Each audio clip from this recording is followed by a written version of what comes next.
এ যুবক, তোমাদের মনে হয় মন খারাপ, কালকে পাকিস্তানের সাথে হেরে গিয়েছে বাংলাদেশে, এই জন্য মন খারাপ নাকি? হ্যাঁ, তে কথা কও না কেন? প্রিয় ভাইয়েরা, দ্বিতীয় অংশে অল্প সময়ে একটু কথা বলবো। আমরা যুবকেরা, আমি কালকে দেখেছি প্র্যাকটিক্যাল, এই জন্য আমার মাথায় এসেছে এ ব্যাপারে কথা বলার দরকার। কালকে একটা প্রোগ্রাম ছিল বড়গাছি থেকে পাশে একটা প্রোগ্রামে গিয়েছিলাম। যাওয়ার সময় রাস্তায় দেখতেছিলাম যে বড় বড় পর্দা করে সবাই খেলা দেখতেছে। এশার আজানের সময় দেখলাম আজান হচ্ছে, অথচ খেলা চলছে বড় বড় পর্দায়। পরে আমি খেলা দেখিও না, খেলা সম্পর্কে বুঝিও না। ছোট ভাই একটু খেলা দেখ, ওকে ফোন দিলাম, কিসের খেলা হচ্ছে রে? তো বলতেছে যে এশিয়া বিশ্বকাপ। এশিয়া বিশ্বকাপ না, এশিয়া বিশ্বকাপের খেলা হচ্ছে, আজকে পাকিস্তান আর বাংলাদেশের খেলা আছে। তো মাঝে মধ্যে দেখতেছিলাম রাস্তায় চিল্লা পাল্লাও হচ্ছে আর সবাই ওই যে বসে থেকে খেলা দেখতেছে। তো আমার একটা জিনিস মনে হলো যে ওখানে একজন টুপিওয়ালা দাঁড়িয়ে আছে, পাকেনি, মানে অত বুঝতে পারলাম না, কিন্তু দেখলাম সুন্দর দাঁড়িয়ে আছে, টুপি পরে খেলা দেখতেছে, গল্প করতেছে, খেলা দেখছে। ওই সময় এশার আজান হচ্ছিল। তো এশার আজান হচ্ছে, নামাজের ব্যাপারে তার কোনো ভ্রুক্ষেপ নাই, কোনো চিন্তা ভাবনা নাই, অথচ সে খেলা দেখতেছে, আনন্দ করছে।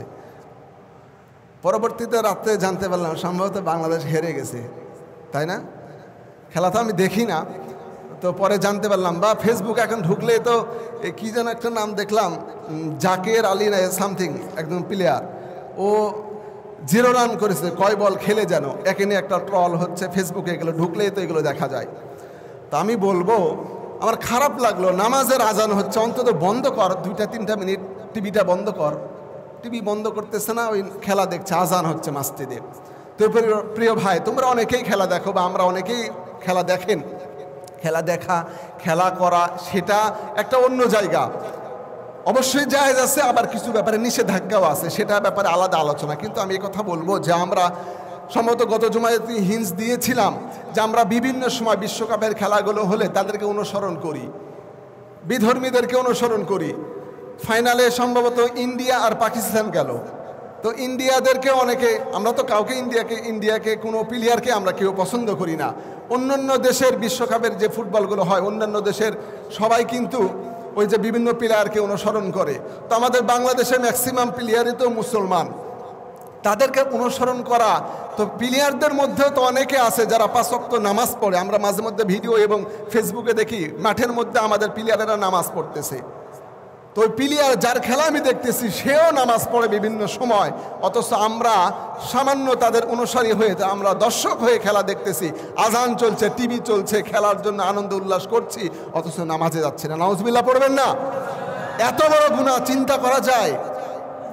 নামাজের মাসালা কি? কোনো মানুষ যদি বেহুশ না হয়, ও যত বড় অসুস্থ হোক না কেন, তার যদি চোখ ঠিক থাকে, তার বুদ্ধি যদি ঠিক থাকে, তাহলে তাকে নামাজ শুয়ে থেকে ইশারাতে হলেও পড়তে হবে।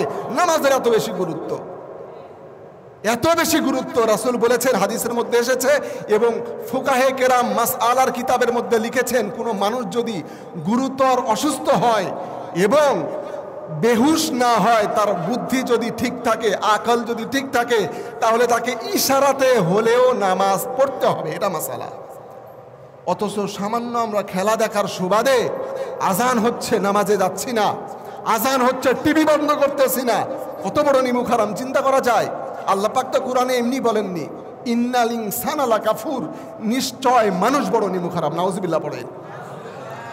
এই জন্য প্রিয় ভাইদেরকে বলবো, সবাইকে বলবো, আগামীও খেলা আছে, আগামীতেও খেলা হবে। কবে হবে? বা হয়তো সব সময় খেলা, আমরা খেলা দেখতেছি, কম বেশি গুনাহ হচ্ছে, কিন্তু নামাজের সময় অন্তত এগুলো বন্ধ করি, নামাজ আদায় করে নেই। নামাজ আমার আগে, অন্যান্য সব কাজ পরে।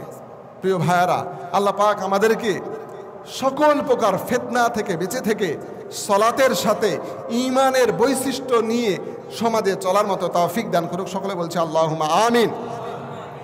সম্মানিত ভাইয়ারা, শেষ একটি কথা বলবো।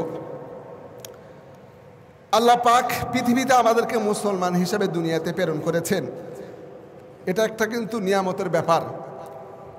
আমরা ইচ্ছা যদি আল্লাহ পাক করতেন, পশু বানিয়েও আমাদেরকে দুনিয়াতে পাঠাতে পারতেন, কিন্তু আল্লাহ তাআলা ভালোবেসে মহব্বত করে মুসলমান বানিয়ে দুনিয়ার বুকে পাঠাইছেন। এটা আল্লাহর কাছে বড় শুকরিয়ার ব্যাপার।